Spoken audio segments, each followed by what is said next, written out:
እሱ የሚወደውን እሱ የሚያስደስተውን ነገር እሱን ደስ የሚያሰኘውን ነገር አድርጌ እሱን ለማስደሰት ብበቃ በጣም ደስ ይለኛል። ምክንያቱም እኔ ከአቅሜ በላይ በጣም ደስተኛ አድርጎኛል።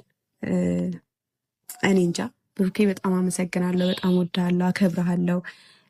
ከዚህ በላይ ከፍ እንድትልልኝ ትልቅ ደረጃ እንድትደርስ እመኝልሃለሁ እና አላቅም በመሀላችን ያለውም አብሮነት በጣም ቢጠነክር ደስ ይለኛል። ከዚህ በላይ ታውቃላችሁ፣ በጣም ብዙ ጠላቶች አሉን፣ ብዙ ፈተናዎች አሉብን።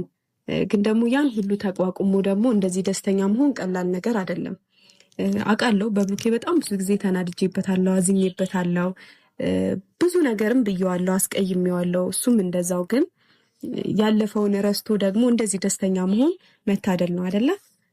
እና ያው ከዚህም በላይ ከዚህ ወደፊት ማለት ነው ከዚህም በላይ ደስተኛ ሆነን እናንተንም ለማስደሰት እንዲያበቃን ምኞቴ ነው።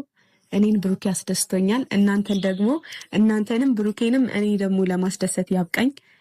እናንተ በጣም ትለያላችሁ የኛ ውድ ቤተሰቦች። ምክንያቱም ከስር ከመሰረቱ አብራችሁን ነበራችሁና ምኞታችሁንም እየገለጻችሁልን ነበረ። ያው በቅርቡ 2 ዓመት አንቨርሳሪያችሁ ደርሷል ምናምን እያላችሁ እኛ የረሳነው እንደውም እናንተ እያስታወሳችሁን ነበርና እንደዚህ አይነት ፍቅር እኔ እንጃ የትም አይገኝም አይደለ? ፍቅር ነው አይደለ? የኛን ያለፈ ነገር ወይም ደግሞ የተገናኘንበትን ቀን ማስታወስ ፍቅር ነው። የፍቅራችሁን ልክ ነው የሚያሳየውና እወዳችኋለሁ። 2 ዓመት ሞልቶናል እንግዲህ ከዚህ አድርቅ ልጅ ጋር። በዚህ 2 ዓመት ውስጥ በጣም ብዙ ነገሮችን አሳልፈናል። ብዙ ውጣ ውረዶችን ወተን ወርደናል፣ አልቅሰናል፣ ተከፍተናል፣ አዝነናል፣ ተደስተናልም በዛው ልክና ቀላል አይደለም። 2 ዓመት ቀላል አይደለም አይደለ? 1 ዓመት እንኳን ሲሞላን ለእኔ በጣም ትልቅ ነበረ። በተለይ እንደውም የ1 ዓመቱ እንደውም ትንሽ ቀለል ያለ ነበር። ግን ይሄ ይችኛ 2ኛ ዓመታችን ግን በጣም ብዙ ፈተና የበዛባት በጣም ብዙ በቃ እኛ እንድንለያይ የሚያደርገን ምክንያቶች በጣም ብዙ የተፈጠሩበት ዓመት ነበረ። በተለይ ይሄኛው ዓመት እና ከባድ ጊዜ ነበረ።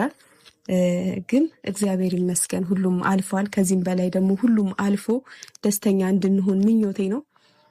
3 ዓመት 4 ዓመት ብሎ ደግሞ እስክናረጅ ድረስ ትልቅ ሰዎች እስክንሆን ድረስ ምንድነው የሚባለው እናቶቻችን ምናምን የልጅ ልጅ እንዳዩ እንደ አያቶቻችን እኛ ማያት ሆነን ለመቆየት ያብቃን እላለሁ እና ይሄ መልካም ምኞቴ ነው። ያው ብቻ ከዚህ በላይ አላውራባችሁ ዛሬ መጣሁት። ግን በዋናነት